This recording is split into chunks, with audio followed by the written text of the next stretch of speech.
दिसंबर 2024 के दिन एक बेंगलुरु टेक प्रोफेशनल आत्महत्या कर लेता है और आत्महत्या करने से पहले वो सुसाइड नोट लिखता है और साथ ही वेल प्लान तरीके से एक वीडियो बनाता है जिसमें वो अपनी पत्नी पर अपने हरासमेंट के बारे में बताता है। इसी के साथ वो अपनी पत्नी के द्वारा डाइवोर्स सेटलमेंट के लिए 3 करोड़ रुपया लेने की भी बात करता है।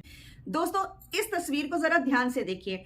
इस तस्वीर में साउथ की एक एक्ट्रेस हैं जिनका नाम सामंथा रुथ प्रभु है। इन्होंने अपने एक्टर पति नागा चैतन्य से डाइवोर्स लेने के बाद उनसे पैसे को लेने से मना कर दिया था। ऐसा करके न सिर्फ सामंता की इज्जत का कद बढ़ गया बल्कि उन्होंने एक मिसाल भी कायम की। दोस्तों, अब इस तस्वीर को देखिए। इस तस्वीर में है निकिता सिंघानिया, जिनकी वजह से उनका पति अतुल सुभाष परेशान होकर सुसाइड कर लेता है। इन्होंने रुपयों की इतनी डिमांड की और उस व्यक्ति को इतना हरास किया कि उस व्यक्ति के पास सिवाय मौत को गले लगाने के अलावा और कोई रास्ता ही नहीं था।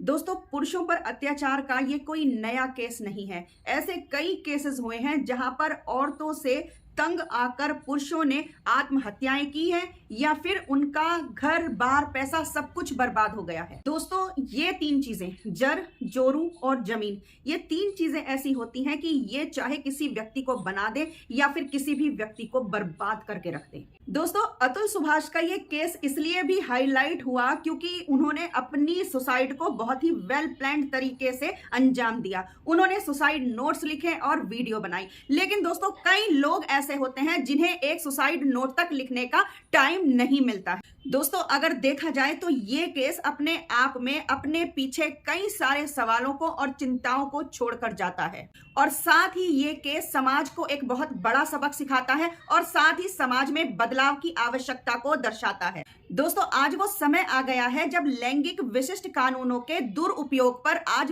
बहस होनी चाहिए। दोस्तों, अतुल सुभाष ने अपनी पत्नी द्वारा दायर किए गए कई कानूनी मामलों के माध्यम से उत्पीड़न का आरोप लगाया है, जिसमें दहेज उत्पीड़न और घरेलू हिंसा के आरोप शामिल हैं। इस स्थिति में भारतीय दंड संहिता की धारा 498A औरतों को उनके पति और उनके रिश्तेदारों के द्वारा दी गई क्रूरता को दंडित करती है। दोस्तों, कुछ नागिन और बदतमीज टाइप की औरतों को एक पुरुष से बदला लेने का इससे अच्छा हथियार और कोई नजर ही नहीं आता है और इस वजह से दोस्तों, इन बातों में कई बार ऐसे निर्दोष व्यक्ति भी फंस जाते हैं जिनका इन मामलों से कोई लेना देना ही नहीं होता है। दोस्तों, यहां तक कि सुप्रीम कोर्ट ने भी इस धारा के दुरुपयोग के बढ़ने पर चिंता व्यक्त की है। सुप्रीम कोर्ट ने कहा है क्योंकि इसे व्यक्तिगत बदले की भावना से इस्तेमाल करने की प्रवृत्ति बढ़ रही है, इस वजह से इस धारा पर उचित रोक लगाने के प्रावधान भी होने चाहिए। दोस्तों, अभी तक हम जेंडर इक्वेलिटी की बात करते चले आ रहे थे, होनी भी चाहिए, लेकिन अब वो समय आ गया है जब हमें जेंडर न्यूट्रलिटी की भी बात करनी होगी। ऐसे कानूनों और ऐसी संस्थाओं को अब आगे आना होगा जो लैंगिक निरपेक्षता पर कार्य करते हों। दोस्तों, आज ऐसे कानूनों और प्रावधानों की तो आवश्यकता है जो कि महिला सुरक्षा के लिए काम करते हों, लेकिन किसी निर्दोष पुरुष के खिलाफ इन प्रावधानों को इस्तेमाल किए जाने से रोकने के लिए भी दूसरे प्रावधानों की बहुत जरूरत है। दोस्तों, जब हम समाज में ऐसे केसेस को बढ़ते हुए देख रहे हैं तो आज हमारे समाज में ऐसी संस्थाओं की आवश्यकता है जो मानसिक स्वास्थ्य जागरूकता और सहायता प्रदान करें। दोस्तों, अतुल सुभाष द्वारा उठाया गया ये कदम इस बात को दर्शाता है कि कानूनी उत्पीड़न और लंबे समय तक चलने वाले विवादों का व्यक्तियों पर कितना गंभीर मानसिक और भावात्मक प्रभाव पड़ सकता है। दोस्तों, आज हम एजुकेशन तो ले रहे हैं लेकिन हम कहीं ना कहीं शिक्षा और संस्कार को खोते दिखाई दे रहे हैं।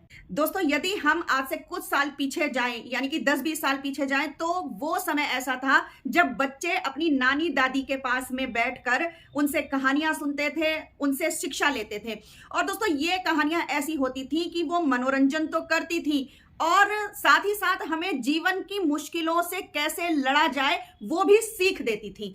लेकिन दोस्तों, आज हम अपने परिवार से अलग रहना पसंद करते हैं, एकाकी जीवन हमें पसंद आने लगा है।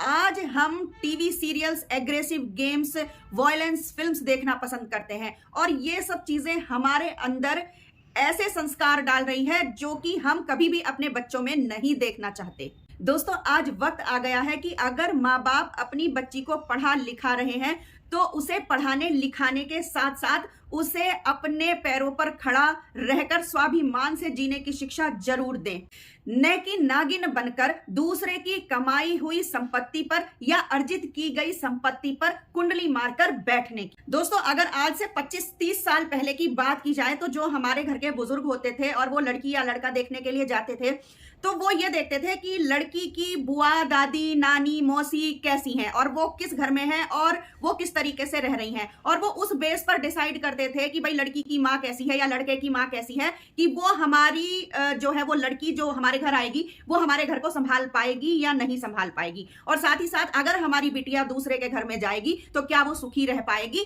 या वो नहीं रह पाएगी। लेकिन आजकल हम इन सब चीजों को बिल्कुल भी नहीं देखते और इसी कारण हम परिणाम भुगतते हैं। और दोस्तों, लव मैरिज तो बिल्कुल एक अलग सिद्धांत पर काम करती हैं। वो सिद्धांत ये है कि मैं और मेरी फुलसा, बाकी का मुंह झुलसा। यहाँ माँ बाप से भी कोई मतलब नहीं होता, सिर्फ और लड़का और लड़की जो है वो आपस में जो है मामला सेट कर लेते हैं और बस हो गई शादी। घर वाले कौन है? खामोखा। माँ बाप सिर्फ मजबूरी में स्वीकृति प्रदान कर देते हैं कि ठीक है भाई, चलो तुम्हारी इच्छा है शादी करने की इस लड़की से या इस लड़के से, चलो तो हम स्वीकृति प्रदान कर देते हैं समाज के लिए, और कुछ भी नहीं है। वही परिणाम हम कई बार गलत फैसले ले लेते हैं, जरूरी नहीं है कि हर बार गलती हो, लेकिन कई बार जब गलत फैसले लेते हैं तो उसका परिणाम भी भुगतते हैं। दोस्तों, अतुल सुभाष केस अपने आप में एक मिसाल बन गया है आज, और मुझे पूरी उम्मीद है कि समाज को इससे जरूर सीखने को मिलेगा और साथ ही साथ ये कानूनी व्यवस्था में परिवर्तन का भी एक नया अध्याय लिखेगा। और दोस्तों, ये वीडियो देखने के बाद अतुल सुभाष केस से आप लोगों ने क्या सीखा कमेंट करके जरूर बताइएगा, और वीडियो अच्छी लगे तो लाइक कीजिएगा, साथ ही साथ चैनल को सब्सक्राइब भी कीजिएगा। नेक्स्ट वीडियो तक नमस्कार।